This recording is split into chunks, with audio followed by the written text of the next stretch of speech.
الناس ليها تاريخ، واللغات برضو ليها تاريخ، وكمان اللغات بتشترك مع الناس في انها بتعيش وبتموت زيهم.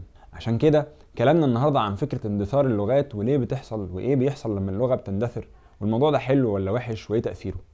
يلا نبدأ.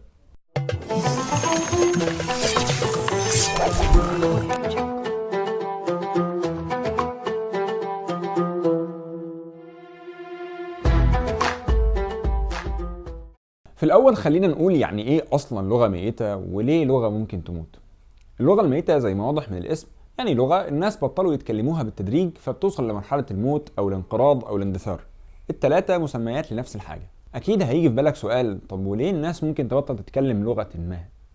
يعني ليه؟ حلو السؤال ده؟ لا حقيقي حلو، وعشان كده أنا هجاوبك عليه. في أسباب كتير ممكن تخلي الناس تبطل تتكلم بلغة ما.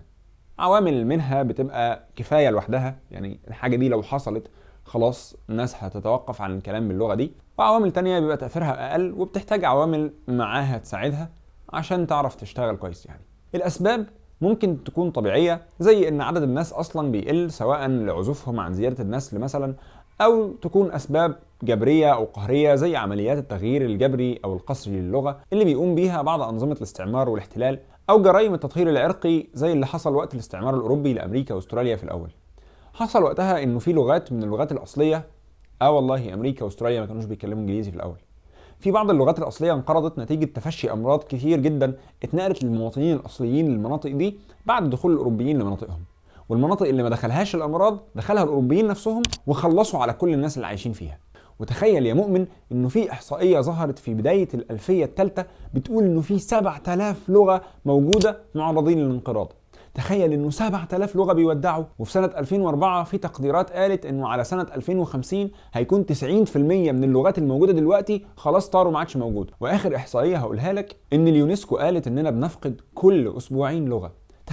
تخيل انه في 220 لغه من لغات الهند انقرضوا في خلال 5 سنين بس، والتقرير بيقول انه في 197 لغه كمان قربوا يحصلوهم، والكلام ده كان سنه 2004.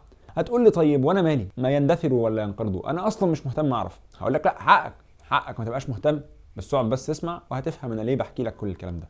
اللغه اللي بتندثر يا صديقي مش مجرد كلام بيضيع والناس بتبطل تقوله بس، اللغه اكتر من مجرد كلام. اللغه بيتبني عليها حضارة فريدة ليها مميزات وخصائص ومعارف وقيم وليها تراث ثقافي وتراث اجتماعي. لما تنقرض اللغة بيضيع معاها كل ده اللي هو أصلا المكون الرئيسي للحضارة البشرية ولتاريخ الكوكب كله.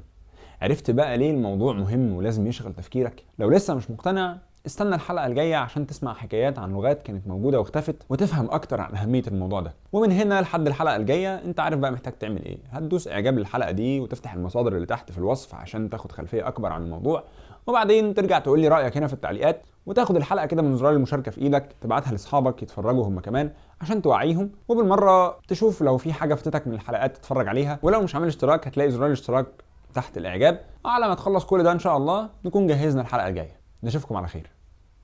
السلام عليكم.